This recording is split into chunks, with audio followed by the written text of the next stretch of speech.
Hey guys, King of Charmanders here, and today I bring to you the best Bishaten weapons guide. A Paralysis Bow is finally here. So we analyze one of the new monsters of Season 6, and the Bishaten weapons are raw weapons. Well, the melee ones are.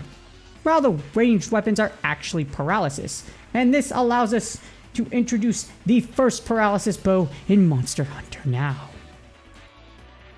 And first we're going to start off with the list of Bishaten weapons. So their names will actually change at grade 6, which is customary for any monster or like monster type weapon that doesn't start at grade 6.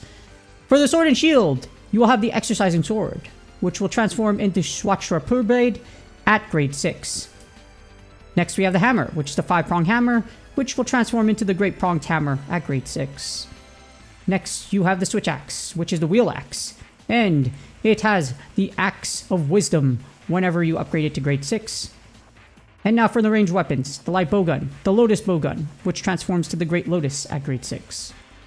Next is the heavy bowgun, the High Priest bowgun, which turns into Bishaten's Grace at grade 6.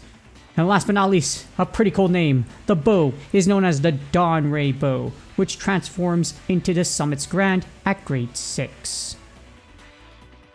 And if you want to build the Bishaten weapons, well, here's its forged stats. Its element is raw, except the bow is paralysis. Base attack is 236, while the bow starts off at 197. Along with the bow having a status attack of 176. Of course, raw weapons do not have a status attack value. And its base affinity is 0. Now the bow has separate stats from the rest of the weapons, as is paralysis. And to build any of the Bishaten weapons, you need the following. Its 4 requirements are 3 Monster Bow Mediums, which are rarity 2. You need 5 Bishaten Ferves, which are rarity 1. 2 Bishaten Horns, which are rarity 3. And you also need 600 Zenny. Well, what if you want to power them up to full power? Well, here's the Bishaten weapons at grade 10.5 max. So, the element is raw, unless it's bow, which is paralysis. Your max raw attack is 2,113, while the bow is 1,817. And the bow's max status attack is going to be 516, with a max affinity of 0. And the Bishaten bow's max stats are pretty similar to other mid-level status weapons like the Rothian one. And you're going to see that later on. But if you want to max these out, the good thing is that they use Wyvern Gem Shards, so no special unique rarity 6. In addition, you'll need 25 weapon refining parts and an odd number of Zenny, which is 429,400. From personal experience, if you are doubling your rarity 6, unless you already have the Wyvern Gem Shards, this can take you about 500 plus Bishaten or less if you're lucky, as someone with 2 max boss weapons.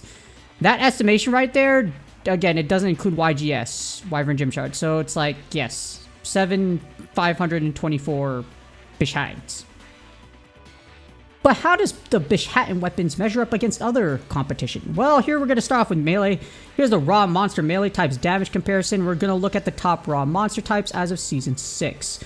As we see per the data, Black Diablos obviously is the strongest. She will be the strongest for a very long time, if not forever, unless some other madness subspecies comes along and takes her place.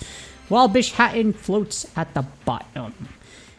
Well, this is to be expected. Bishaten isn't a boss monster or an elder dragon, so it's expected to be weaker. So this isn't anything known as far as the melee weapons goes, or just most of the things the way things go in Monster Hunter now in general. Now that we covered melee, here are ranged, which is what makes the Bishaten weapons so interesting.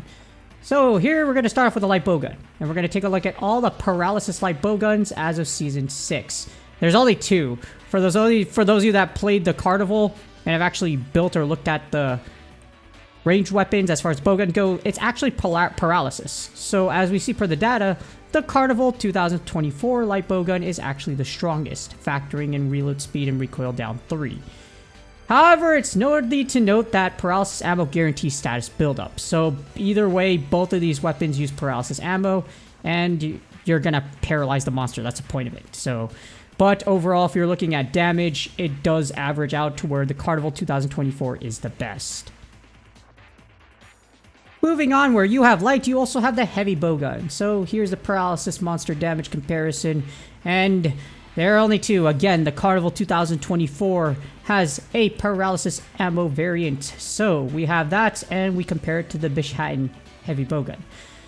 As we see, although bird damage-wise, the Carnival 2024 Heavy Bowgun is the strongest, the Bishaten Heavy Bowgun excels for a different reason, and we're going to cover that in a bit.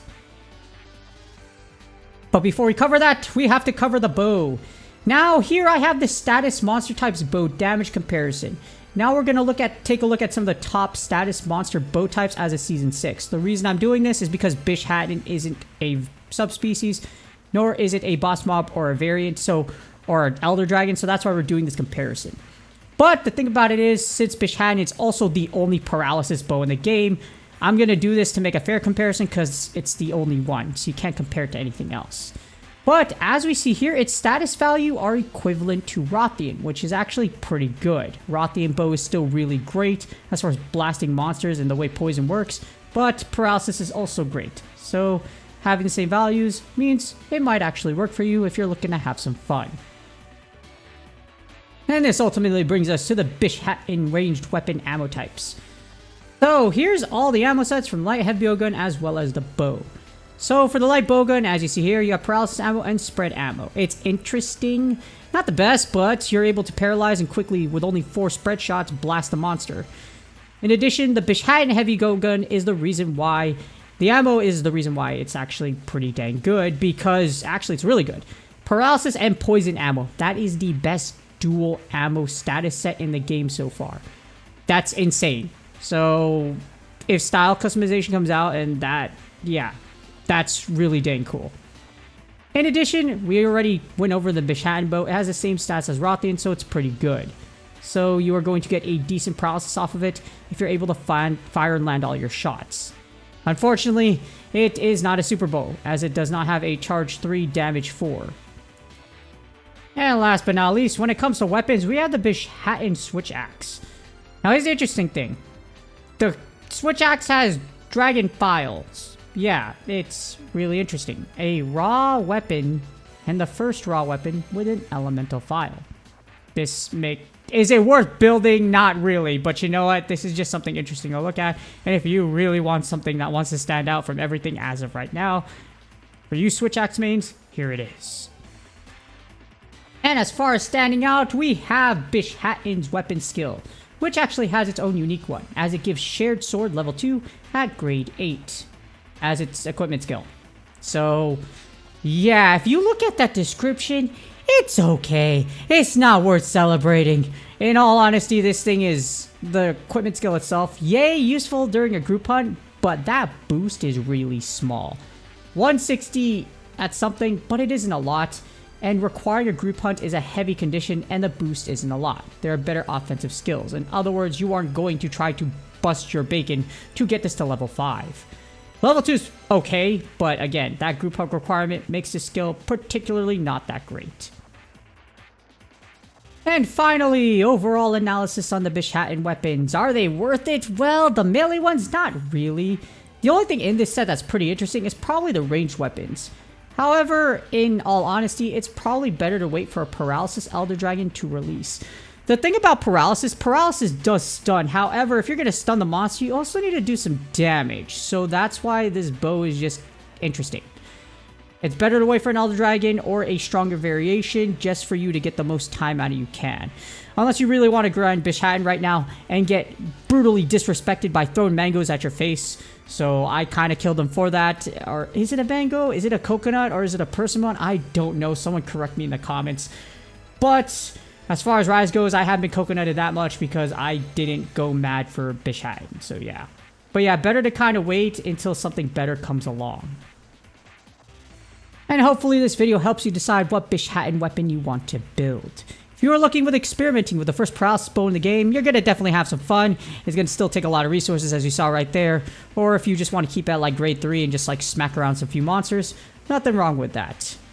And with that being said, please do me a huge favor. Like, subscribe, and comment for the YouTube algorithm. Hopefully y'all are having a blast in Season 6. And if you do decide to build a Paralysis Bow, hopefully it does works wonders for you, and this guide helped you out with it. Good luck on your grinds, and I will see y'all on the next video.